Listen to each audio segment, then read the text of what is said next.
अस्सलाम वालेकुम। मैं हाँ साकब मुश्ताक, चैनल का नाम साकब मुश्ताक दी दुनिया। अज असी आए हैं 124 मुराद दे विच। उत्थे साडे दोस्त ने ईद मिलादम नबी ते सानू दावत दी है।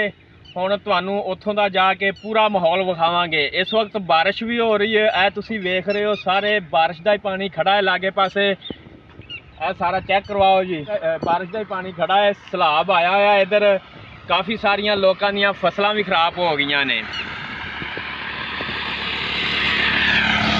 बस 124 मुराद जिहड़ा है तकरीबन पुल मुराद तो कोई 10 किलोमीटर दूर है।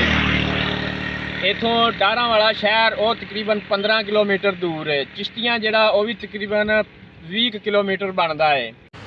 चलो जी चलते हुण भाई सरवर को चक नंबर 124 मुराद च, ਜਿਹੜੇ कि साढ़े बहुत ही अच्छे और प्यारे दोस्त ने। यह हाई स्कूल है जिहड़ा कि बिल्कुल उन्होंने पिंड दे बार-बार रोड दे उत्ते वे। भाई सरवर दा चक आ गया है।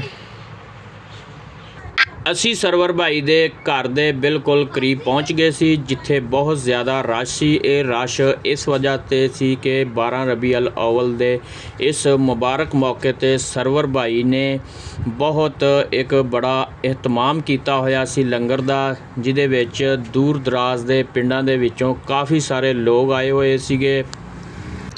ईद मिलादन नबी सल्लल्लाहु अलैहि वसल्लम और 12 रबी अल अव्वल दा यह महीना सानू इस चीज़ की याद दिलाउंदा कि नबी करीम सल्लल्लाहु अलैहि वसल्लम दी विलादत दुनिया वास्ते रोशनी ते हदायत दा एक जरिया है।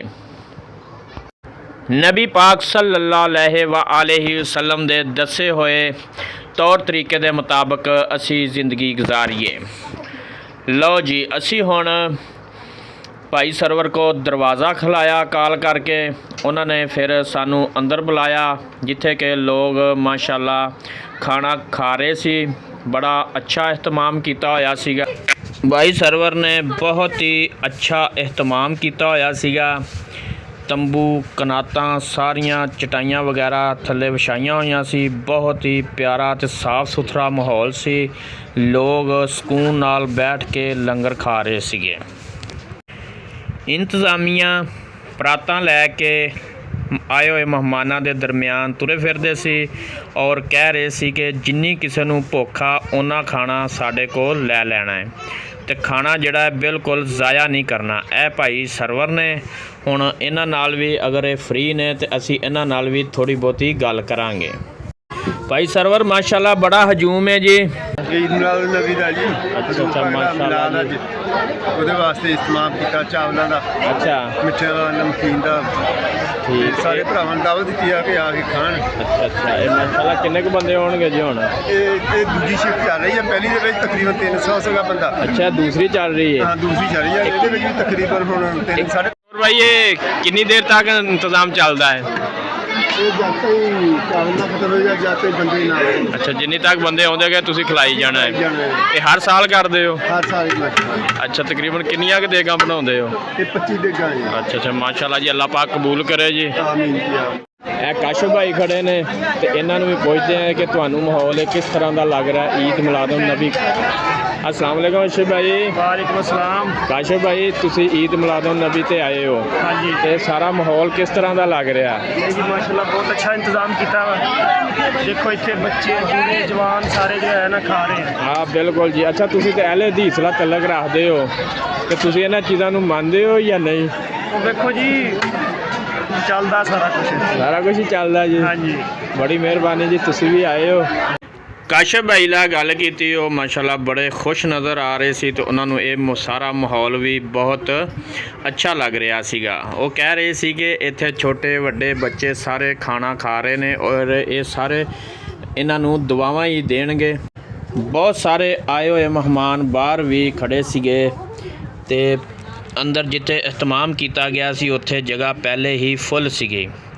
उन्होंने कहा जा रहा सी कि भाई थोड़ा सबर कर लो, ये जिन्ना भी खाने का इंतजाम किया गया है ये सारा तुहाडे वास्ते ही किया गया है। किसी भाई नूं असी भुखा नहीं जाण दांगे। सारियां भाइयों नूं या आने वाले मेहमानों नूं असी खाना खिला के भेजांगे। फिर भी लोगों ने हफड़ा दफड़ी पाई हुई सीगी। ਬਾਹਰ ਗੇਟ ਤੇ ਐਵੇਂ ਧੱਕਾ ਛੱਕੇ ਮਾਰ ਰਹੇ ਸੀਗੇ। ਛੋਟੇ ਬੱਚੇ ਵੀ ਸੀ ਜਿਨ੍ਹਾਂ ਦੇ ਵਿੱਚ ਤੇ ਬਜ਼ੁਰਗ ਵੀ ਸੀ।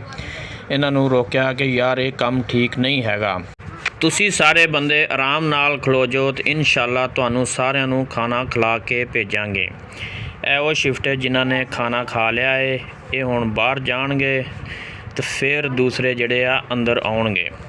ਇਹਨਾਂ ਵਾਸਤੇ ਪਹਿਲੇ ਰਸਤਾ ਚਾਹੀਦਾ ਸੀ ਕਿ ਇਹਨਾਂ ਨੂੰ ਬਾਹਰ ਘੱਲਣ ਵਾਸਤੇ, ਤਾਂ ਕਿ ਜਿੱਥੇ ਇਹਤਮਾਮ ਕੀਤਾ ਗਿਆ ਉਹ ਸਾਰੀ ਜਗ੍ਹਾ ਖਾਲੀ ਹੋਵੇ, ਫਿਰ ਅਗਲੀ ਸ਼ਿਫਟ ਨੂੰ ਅੰਦਰ ਜਿਹੜਾ ਹੈ ਖਾਣੇ ਵਾਸਤੇ ਬੁਲਾਇਆ ਜਾਏ। ਬਹੁਤ ਜ਼ਿਆਦਾ ਰਸ਼ ਸੀਗਾ। ਭਾਈ ਸਰਵਰ ਕਹਿ ਰਹੇ ਸੀਗੇ ਸਾਡੇ ਕੋਲ ਜਿੰਨੇ ਵੀ ਮਹਿਮਾਨ ਆਏ ਆ ਸਾਡੇ ਵਾਸਤੇ ਸਾਰੇ ਇੱਕ ਜਿਹੇ ਆ, ਸਾਰੇ ਭਾਈ ਨੇ, ਸਾਰਿਆਂ ਦਾ ਰੁਤਬਾ ਇੱਕ ਜਿਹਾ ਹੈ। ਇਹ ਨਹੀਂ ਕਿ ਕਿਸੇ ਨੂੰ ਸਪੈਸ਼ਲ ਅਸੀਂ ਬਿਠਾ ਕੇ ਅਲੱਗਾ ਖਾਣਾ ਖਿਲਾਈਏ ਔਰ ਸਿਫਾਰਸ਼ਾਂ ਦੇ ਨਾਲ ਖਾਣਾ ਦਈਏ। ਇੱਥੇ ਸਾਰੇ ਲੋਕ ਸਾਡੇ ਵਾਸਤੇ ਸਾਰੇ ਮਹਿਮਾਨ ਨੇ, ਭਾਈ ਨੇ, ਇੱਕ ਜਗ੍ਹਾ ਬਹਿ ਕੇ ਸਕੂਨ ਨਾਲ ਖਾਣਾ ਖਾਓ ਔਰ ਅਸੀਂ ਖਿਲਾਵਾਂਗੇ ਇਨਸ਼ਾਅੱਲਾ। ਮਾਸ਼ਾਅੱਲਾ ਜੀ ਬਹੁਤ ਅੱਛਾ ਇੰਤਜ਼ਾਮ ਕੀਤਾ ਗਿਆ ਸੀਗੇ। ਜਿੰਨੇ ਵੀ ਇੰਤਜ਼ਾਮੀਆਂ ਭਾਈ ਸੀ ਸਾਰਿਆਂ ਨੇ ਜਿੰਨੀਆਂ ਵੀ ਪਲੇਟਾਂ ਸੀ ਸਾਰੀਆਂ ਇਕੱਠੀਆਂ ਕੀਤੀਆਂ। ਉਸ ਤੋਂ ਇਲਾਵਾ ਦਰੀਆਂ ਸੀ ਜਿਹੜੀਆਂ ਦੁਬਾਰਾ ਝਾੜ ਕੇ ਤੇ ਵਿਛਾਈਆਂ, ਤੇ ਫਿਰ ਬੰਦਿਆਂ ਨੂੰ ਬਾਹਰੋਂ ਆਵਾਜ਼ ਮਾਰੀ ਕਿ ਆ ਜਾਓ ਜੀ। ਲਓ ਜੀ ਥੋੜ੍ਹਾ ਜਿਹਾ ਸ਼ੋਰ ਤੁਸੀਂ ਵੀ ਸੁਣ ਲਓ ਕਿ ਕਿੰਨਾ ਸ਼ੋਰ ਹੋ ਰਿਹਾ ਸੀ।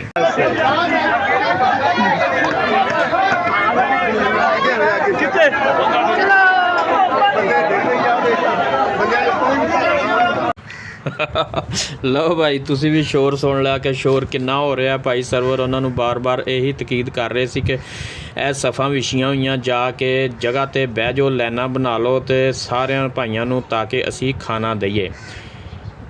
ਸਭ ਭਾਈ ਇੱਕ ਦੂਜੇ ਦੇ ਤੋਂ ਕਾਹਲੇ ਸੀ ਕਿ ਅਸੀਂ ਪਹਿਲੇ ਬਹਿ ਜਾਈਏ, ਸਾਨੂੰ ਪਹਿਲੇ ਖਾਣਾ ਮਿਲ ਜਾਏ। ਤੇ ਲੇਕਿਨ ਭਾਈ ਸਰਵਰ ਕਹਿ ਰਹੇ ਸੀ ਇਨਸ਼ਾਅੱਲਾ ਤੁਹਾਨੂੰ ਸਾਰਿਆਂ ਨੂੰ ਖਾਣਾ ਖਿਲਾ ਕੇ ਹੀ ਭੇਜਾਂਗੇ।